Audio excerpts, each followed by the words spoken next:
Newly elected governor sa probinsya sa Misamis Oriental nga si Juliet Uy milingkod na sa katungdanan. Mga personahe sa provincial capital ug mga mayor sa matag lungsod gipay mangnuan nga mo serbisyo sa katawhan ug kalimtan ang pamulitika. Ani report.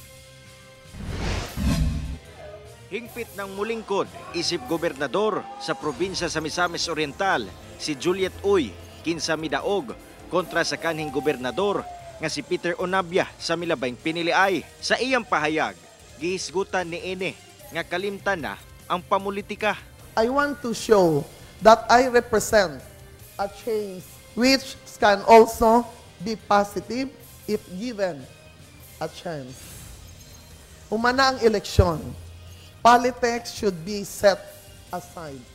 Usa kuno siyang tutukan ang healthcare facility sa matag provincial hospitals. Lakip na libreng tambal ngadto sa mga nanginahanglan. Tutukan sab niya ang problema sa agrikultura, labi na sa poultry industry na nawagan sab siya og panaghiusa sa tanan. Kung walay panaghiusa, lisod ang atong solusyon nga makabot natong tanan. So nakita nako maski pa na ay pundo ang Misamis Oriental.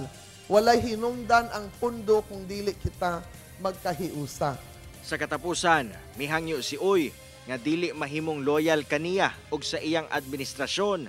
Inay, ihatag ang serbisyo nga kinahanglan sa mga misamisnon.